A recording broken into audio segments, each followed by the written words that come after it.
Bonjour à tous, eh bien on continue sur les OTA. Aujourd'hui nous allons parler du LM 13700 qui est en fait un double OTA. Dans, dans le petit circuit qui doit être un circuit Deep 16 pinoches, ben en fait j'en ai deux demi. Voilà, alors l'OTA je rappelle hein, c'est un ampli à transconductance donc en fait, il se pilote le gain va dépendre, euh, la sortie va dépendre de la différence entre l'entrée plus et l'entrée moins que multiplie un gain et ce gain sera proportionnel au courant de polarisation ici que l'on envoie. Alors ce courant de polarisation est très facile à maîtriser. Pourquoi? Eh bien, regardons ici le courant de polarisation IBIAS, on la voit par exemple ici sur le 1. Et le 1, on voit en fait, hein, pour le premier des deux, on voit qu'il vient se reboucler en V- qui est dans mon cas moins 12 volts, via deux jonctions PN. Donc environ 1 volt 2.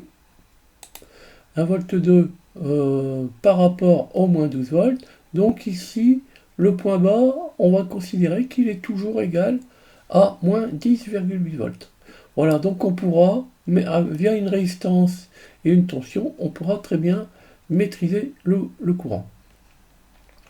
Alors, ici, je l'envoie ici, j'envoie une tension de 20 kHz, pardon, que c'est la tension que je vais envelopper dans un signal plus basse fréquence, qui sera dans mon cas, on va dire dans mon cas d'école, ce sera un signal triangulaire, non pas réparti de part et d'autre du 0 volt, mais de 0 à euh, une tension positive, donc un triangle qui est toujours supérieur à 0. Et donc par contre ici, le 20 kHz, lui, il a une amplitude d'environ 100 millivolts crête à crête et il est réparti de par le 0. Donc voilà, ici, on va donc envoyer un signal triangulaire. Voilà. Et donc, je vais ici avoir une sortie en courant que je reboucle sur une résistance à la masse de manière à avoir une tension. Et cette tension, c'est une particularité du LM 13700, c'est que je peux la réutiliser via un buffer qui est intégré donc au circuit, qui est donc un ampli en courant. Donc je vais venir, donc ça c'est l'entrée du buffer, et ici 8 c'est la sortie du buffer, donc un, un montage transistor classique. On Arlington, je crois. Voilà, donc ici, je vais avoir ma tension de sortie. Là, ici, j'ai mis un condensateur pour séparer la composante continue parce on n'est pas centré vraiment sur le zéro en sortie, j'ai des décalages.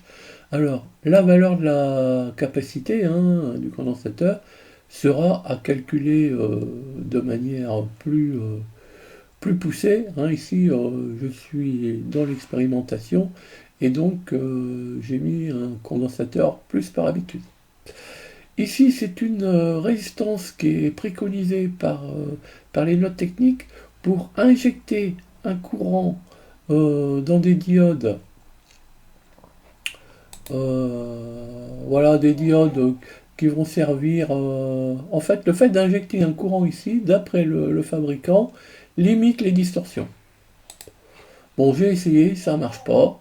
Il y a quelque chose que j'ai pas dû comprendre, soit dans le câblage, soit dans la valeur de la résistance. J'ai regardé plusieurs fois, j'ai pas trouvé. Ça, en fait, ça me casse le signal, le fait de mettre ça.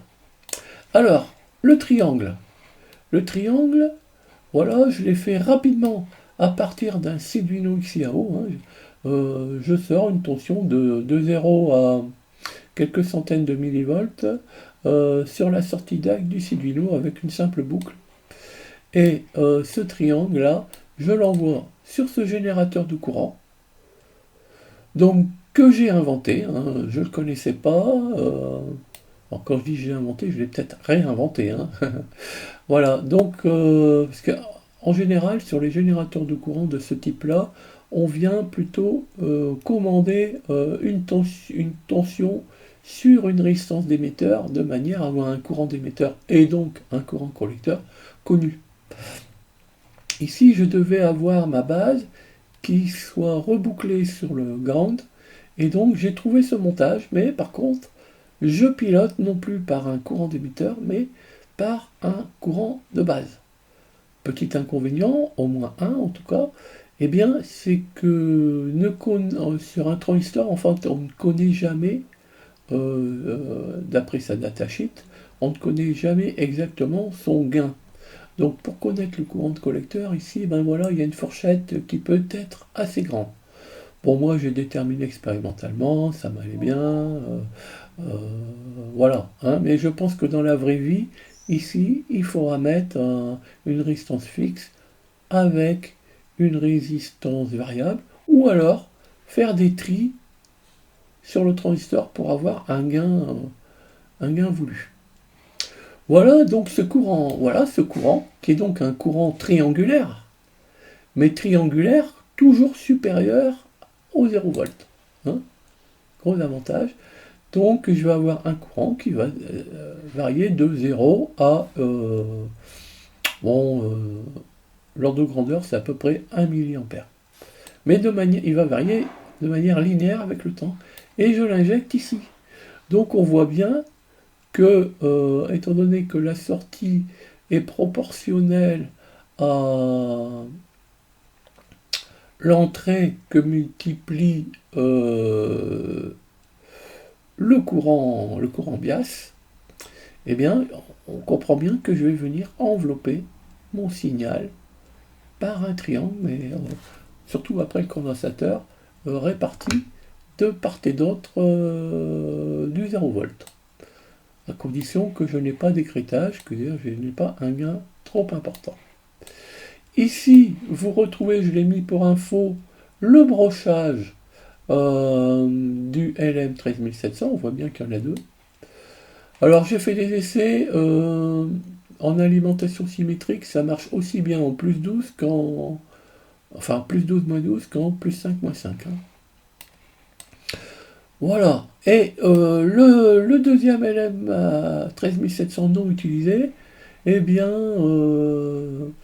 la bonne pratique hein, dans un circuit comme ça qui n'est pas utilisé, c'est si possible de mettre toutes ces entrées à la masse. Voilà, on pourrait reboucler aussi les sorties à la masse, mais via une résistance pour être certain de ne pas faire de court-circuit. Moi, je ne l'ai pas fait, je les ai laissés en l'air. Voilà, alors maintenant on va aller voir un petit peu rapidement le générateur de courant. Le générateur de courant ici, je l'ai modélisé sur LT-Spice. Voilà, alors LT-Spice. Donc on va aller regarder le courant dans R2 ici et la tension VE ici qu'on injecte. Hein. Voilà, là, et on va aller choisir VE et IR2. IR2 et VE. Ok. Voilà. Donc en bleu nous avons VE hein, qui va à peu près de 0 à 1,8 volts.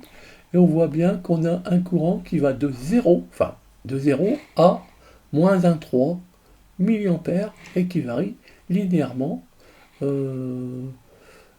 avec la tension d'entrée. Voilà, là, donc on maîtrise vraiment bien le courant de polarisation qu'on appelle également IBIAS. Voilà, bien écoutez, là maintenant je pense que nous allons aller voir les courbes sur l'oscilloscope.